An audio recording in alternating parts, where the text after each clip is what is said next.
दोस्तों, आपकी स्क्रीन पर ये जो व्यक्ति है, ये हमारे देश की एक बहुत ही जानी मानी हस्ती है, एक बहुत ही फेमस चेहरा है। इनका नाम है नरेश गोयल और ये खबर में इसलिए है क्योंकि ईडी यानी कि एनफोर्समेंट डायरेक्टरेट ने इनको अरेस्ट किया है। जी हाँ, इनको गिरफ्तार किया गया है। आज का ये जो हमारा टॉपिक है, ये नंबर वन इकोनॉमी के पॉइंट ऑफ व्यू से बहुत ही इंपॉर्टेंट है।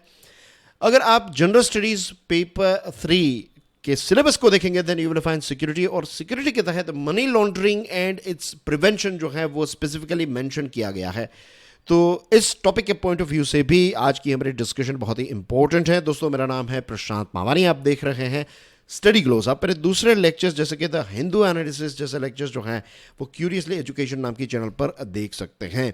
आगे बढ़े उससे पहले एक बहुत ही इंपॉर्टेंट बात, स्टडी ग्लोस ने लॉन्च किया है answer writing course. Live sessions start हो चुके हैं, बहुत ही अच्छा डिस्काउंट चल रहा है, make the most out of it. आज ही इस कोर्स को अवेल कीजिए। तो दोस्तों, jet Airways, I am sure आपने इसका नाम भी सुना होगा और कभी ना कभी जेट एयरवेज में आपने ट्रैवल भी किया होगा।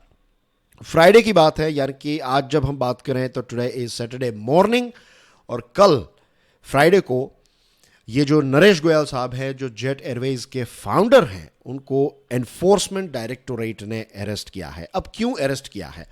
क्योंकि उन पर यह इल्ज़ाम है कि उन्होंने 538 करोड़ रुपीस का एक घोटाला जो है उसमें वो शामिल है, उसमें उन्होंने पार्ट लिया है। केनरा बैंक लोन फ्रॉड और एलिज्ड मनी लॉन्ड्रिंग केस जो है, ये दो चीज़ें हैं। एक तो केनरा बैंक से लोन ली है तो उसमें फ्रॉड किया है, दूसरी चीज़ है मनी लॉन्ड्रिंग का केस भी उन पर लगाया गया। तो ये दो केसेस या दोनों केसेस जो है वो एक दूसरे के साथ जुड़े हुए हैं, लेकिन मैंने बाइफरकेट किया है, इसको तोड़कर आपको समझाया है कि ये दो चीज़ें जो हैं, ये टोटल इसका 538 करोड़ रुपीस का घोटाला है, एक फ्रॉड है, और इस फ्रॉड कनेक्शन में उनको अरेस्ट किया गया है। 3 मई 2023 की बात है, जब सीबीआई ने इस केस को लेकर, ये जो केनरा बैंक है उसमें जो लोन फ्रॉड हुआ, इस चीज़ को लेकर सीबीआई ने एक केस फाइल किया, और ये केस जो है ये prevention of money laundering act. Laundering का मतलब यहां पर आप समझ लीजिए, बहुत ही बेसिक चीज़ आपको समझा रहा हूं जिसके बारे में आपको पता ही होना चाहिए। लेट्स से कि आपके पास एक टिप टॉप वाइट शर्ट है, जैसे यहाँ पर उन्होंने वाइट शर्ट पहना है ना, ऐसा एक अच्छा सा शर्ट आपके पास है। अगर आप शादी में गए हैं और अब थोड़े बहुत दाग जो हैं उस पर लग गए, तो आप क्या करेंगे? आप अपना शर्ट जो है वो लॉन्ड्री के लिए देंगे ना, कि और वहाँ पर जो जो लॉन्ड्री करने वाले भैया है या फिर जो प्रोफेशनल्स हैं वो आपके शर्ट पर कुछ केमिकल्स यूज़ करेंगे और आपका जो वाइट कलर है वो फिर से, मीन्स जहाँ पर दाग लगे हैं दाग को हटाकर फिर से आपको वो शर्ट जो है वो नया कर कर दे देंगे। मनी लॉन्ड्रिंग में क्या होता है, जो ब्लैक मनी होती है, काला धन जो है, उसको सफ़ेद करने का काम, उसको वाइट करने का काम जो है वो किया जाता है, राइट? तो उसको कहते हैं मनी लॉन्ड्रिंग। तो इनको जो अरेस्ट किया गया है वो भी पीएमएलए एक्ट के तहत अरेस्ट किया गया है। उनको कुछ 7 आवर्स तक प्रश्न पूछे गए और फाइनली ये क्वेश्चंस जब खत्म हुए उसके बाद उनको अरेस्ट किया गया है। तो देखिए, जब भी ईडी, सीबीआई ऐसी ऑर्गेनाइजेशन जब भी आपको प्रश्न पूछने के लिए बुलाती है तब उनको डाउट होता है, लेकिन जब प्रश्न पूछते पूछते उनको ये कंफर्म हो जाता है कि नहीं आप झूठ बोल रहे हैं या फिर आपने कुछ गलत किया है, अगर उनको पता चल जाता है, उनको एक कॉन्फिडेंस आ जाता है कि नहीं अब एक केस जो है ये सॉलिड केस इन पर बनाया जा सकता है, तब आपको अरेस्ट करते हैं। तो अभी प्राइमा फेसी, राइट, अभी जिस एंगल से हम इसको देख रहे हैं, अभी जो खबरें आ रही हैं उस पॉइंट ऑफ व्यू से देखें तो लगता है कि कुछ ना कुछ यहाँ पर गलत डेफिनेटली हुआ है। जुलाई 2023 में ईडी ने मुंबई और दिल्ली के 8 लोकेशंस पर छापे भी मारे थे, और ये जो छापे मारे थे वो इसी केस के साथ जुड़े हुए हैं। अब 2005 से जेट एयरवेज जो है वो केनरा बैंक के साथ डील करता आया है, राइट? ये केनरा बैंक की जो सर्विसेज हैं उनका इस्तेमाल करते आया है, और ये जो एक्सपोजर है ये state bank of India lead consortium के द्वारा मैनेज किया जाता है। एक्सपोजर का मतलब यहाँ पर ये होता है कि केनरा बैंक ने जो भी लोन्स ये जेट एयरवेज को दी हैं, जो भी पैसे क्रेडिट एक्सेट्रा जेट एयरवेज को दी हैं, तो इन सारी चीज़ों का मैनेजमेंट जो है, इस पर नज़र जो है वो state bank of India lead consortium के द्वारा रखी जाती है। नाउ डियर फ्रेंड्स, रही बात इस प्रॉप की, रही बात इस इन्वेस्टिगेशन की, तो बैंक जो हैं उसको कुछ इसमें प्रॉब्लम नज़र आया कि ये जो नरेश गोयल साहब हैं उनकी कंपनीज जो है वो जब डिफ़ॉल्ट करने लगी, राइट? डिफ़ॉल्ट का मतलब है कि अब वो ये बताती है कंपनी कि भाई हमने आपसे जो लोन ली है, लेट्स से 10 करोड़ की लोन ली है, अब हम वापस आपको पे नहीं कर पाएंगे क्योंकि अब हम फाइनेंशियली टूट गए हैं। तो इसको कहते हैं डिफॉल्ट। तो जब गोयल साहब की कंपनीज जो है वो डिफॉल्ट करने लगी तो बैंक को लगा कि नहीं, कुछ तो गलत चीजें हो रही हैं। तो फिर बैंक ने फॉरेंसिक ऑडिटर्स को बुलाया और कहा कि देखिए, आप इनके अकाउंट्स और ट्रांजैक्शंस जो हैं इनकी प्रॉब कीजिए, एक थरो इन्वेस्टिगेशन कीजिए। हम देखते हैं ना, जैसे नेशनल जियोग्राफी और डिस्कवरी जैसी चैनल्स पर जब भी कोई मर्डर्स हो जाते हैं तो एफबीआई जो होती हैं वो आती हैं और फिर फॉरेंसिक के लोग जो हैं वो सारी चीज़ों का एनालिसिस करते हैं, बाल निकालते हैं, और बाल कहीं पर से उनको बाल मिला या फिर कोई सलाइवा मिला तो फिर उसको प्रोसेस करके पता चलेगा कि किसने किसका ये बाल है एक्सेट्रा, किसका डीएनए मैच हो रहा है। तो वैसे ही फाइनेंशियल वर्ल्ड में भी फॉरेंसिक ऑडिटर्स होते हैं, फॉरेंसिक ऑडिटर्स, और ये आपके ट्रांजैक्शंस और इन सारी चीज़ों को देखकर, डॉक्यूमेंट्स को देखकर पता उनको चल ही जाता है कि राइट, साइंटिफिकली पता चल जाता है कि आपने कुछ गलत किया है। तो ऑडिटर्स जो हैं उन्होंने गोयल साहब की कंपनीज जो हैं उनके ट्रांजैक्शंस और डॉक्यूमेंट्स को ऑडिट करना स्टार्ट किया, स्क्रूटिनाइज करना स्टार्ट किया। उन्होंने 1 अप्रैल 2011 से लेकर 19 जून 2019 तक का डेटा जो है वो एनालाइज किया, और फिर ये फॉरेंसिक ऑडिट रिपोर्ट जो है वो 10 फरवरी 2021 को सबमिट किया गया। और इस फॉरेंसिक ऑडिट रिपोर्ट में ये पाया गया कि इसमें बहुत सारी गलत चीज़ें जो हैं वो हुई है। कंपनीज ने, ये गोयल साहब की कंपनीज जो हैं उन्होंने बहुत सारी गलत चीज़ें की हैं। सीबीआई ने भी ये कहा, सीबीआई का कहना यह है कि ऑडिट रिपोर्ट जो है उसमें क्लियरली पता चलता है कि फंड को डाइवर्स किया गया है और इसी के साथ साथ फंड जो है उनकी साइफनिंग भी हुई है। अब फंड डाइवर्जन और साइफनिंग को समझ लेते हैं।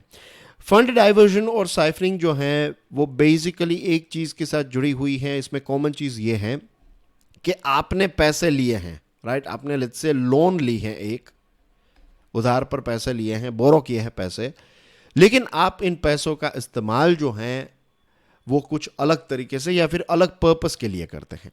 इसका एक और छोटा सा एग्जांपल देता हूं जिससे आप इसको अच्छी तरीके से समझ पाएंगे। ये समझना बहुत इंपॉर्टेंट है, राइट, फंड डाइवर्जन और साइफरिंग। मान लीजिए आपका एक दोस्त है एक्स, उसने आपसे कहा कि भाई 10,000 रुपये मुझे चाहिए। तो आप पूछेंगे ना कि क्यों भाई तुझे इतने पैसे चाहिए। वो कहेगा कि मुझे रेंट पे करना है घर का, तो उसके लिए पैसे चाहिए। तो आप कहते हैं कि चलो ले जा तू 10,000 रुपये। फिर 2-3 दिन के बाद आपको पता चलता है कि ये 10,000 रुपये जो है उसने अपनी गर्लफ्रेंड के लिए कोई बर्थडे के लिए कोई गिफ्ट खरीदा है, राइट। वो उसको घुमाने के लिए कहीं पर ले गया और आपको फोटोज से पता चला कि भाई तू मुझसे रेंट पे करने के लिए पैसे लेकर गया था, और देखता हूँ कि तूने एक्सपेंसिव ड्रेस लिया, तूने यहाँ पर घूमने के लिए गया एक्सेट्रा, और आपने 10,000 रुपये ऐसे ही खर्च कर दिए।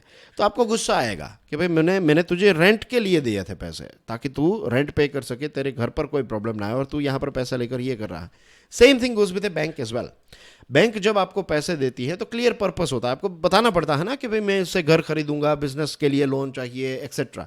लेकिन आप किसी और चीज़ों में पैसों को यूज़ करेंगे तो इसको कहते हैं फंड डाइवर्जन और साइफरिंग। फंड डाइवर्जन और साइफरिंग में भी थोड़ा डिफरेंस है कि फंड डाइवर्जन में ऐसा होता है, the borrower deploys borrowed funds for activities for which the facility was not sanction. Let's say, इसका एक छोटा सा एग्जांपल देता हूं, लेट्स से कि आपको जो डे टू डे एक्सपेंस के लिए आपने पैसे बोरो किए थे, राइट, बैंक से जो लोन ली थी वो आपने शॉर्ट टर्म के लिए ली थी फॉर एग्जांपल, और फिर आप इन पैसों का इस्तेमाल जो है वो कैपिटल एक्सपेंडिचर के तौर पर करते हैं कि आपने शॉर्ट टर्म के लिए लोन ली, आपको 1 साल के अंदर पे करनी है, लेकिन आपने इन पैसों का इस्तेमाल जो है लेट्स से एक फैक्ट्री खरीदने के लिए या फिर फैक्ट्री खड़ी करने के लिए इसका इस्तेमाल किया, तो आपने लॉन्ग टर्म के लिए इस्तेमाल किया, तो दिस इज नॉट राइट। ये बहुत ही छोटा सा एग्जांपल है, ये शेड्स आपको समझने पड़ेंगे, ठीक है। तो ये इसको कहते हैं फंड डाइवर्जन, कि जिस पर्पस के लिए आपने लिया उस पर्पस के लिए नहीं, आप किसी और चीज़ के लिए यूज़ करते हैं, लेकिन डायरेक्टली इनडायरेक्टली वो चीज़ जो है वो आपके बिजनेस के साथ जुड़ी हुई है, राइट। साइफनिंग का मतलब ये होता है the borrower utilises the funds for purposes unrelated to the operation of the unit. Let's say कि आपने बिजनेस की एक लोन ली और अब आपका बिजनेस है, लेट्स से ये एयरलाइंस का बिजनेस है लेट्स से, तो आपने पैसे लिए नए प्लेन्स खरीदने के लिए फॉर एग्जांपल, और फिर ये जो पैसे आपको मिले तो फिर आपने फ्रांस एक जो फ्रेंच रिवियरा है, तो वहाँ पर आपने एक रिजॉर्ट खरीद लिया उन पैसों का।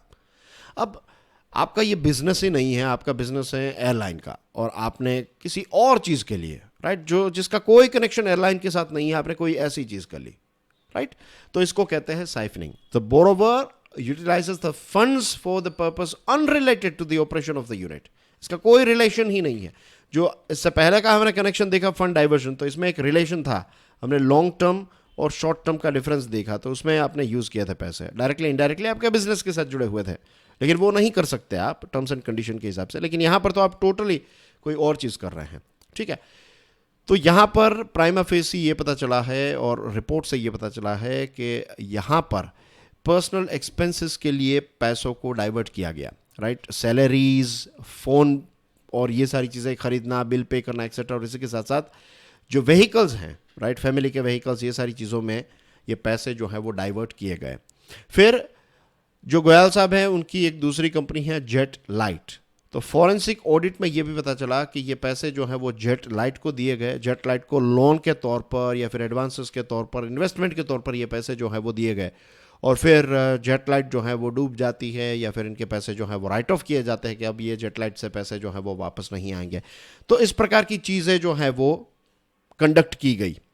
सीबीआई ने अभी ये बताया है कि चीटिंग यानी कि बेईमानी करना, उधार ली गई धनराशि का दुरुपयोग करना यानी कि miss appropriation of borrowed funds, और इसी के साथ साथ असंबद्ध प्रयोजनों, जो बेसिकली साइफरिंग करना, जो मैंने आपको समझाया, राइट, कि जो जिस चीज़ के लिए लिए हैं तो उससे टोटली डिफरेंट चीज़ के लिए आप इनके पैसों का इस्तेमाल करते हैं। तो ये सारी चीज़ें जो है वो सीबीआई ने बताई कि ये सारी चीज़ें नरेश गोयल साहब की कंपनीज ने की हैं।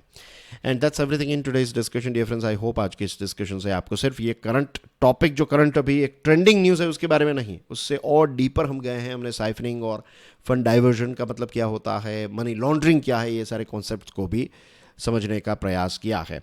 आप देख रहे हैं स्टडी ग्लोज, आप मेरे दूसरे लेक्चर्स जैसे कि the Hindu analysis, one of the best analysis available on YouTube, ये बात मैं नहीं कह रहा हूँ, ये स्टूडेंट्स कहते हैं, तो ये अगर आपको देखना है तो it is available on curiously education. Now dear friends, answer writing के बिना आप मेंस एग्जामिनेशन जो है वो क्रैक भी नहीं कर सकते और इसमें अच्छे मार्क्स भी हासिल नहीं कर सकते। आंसर राइटिंग एक इम्पोर्टेंट स्किल है, हमें लिखना आता है, हमें इसको थोड़ा और धारदार बनाना है, हमें इसको एजेस जो है इसको और ज़्यादा शार्प करनी है, और इसमें आपकी मदद करेगा ये कोर्स।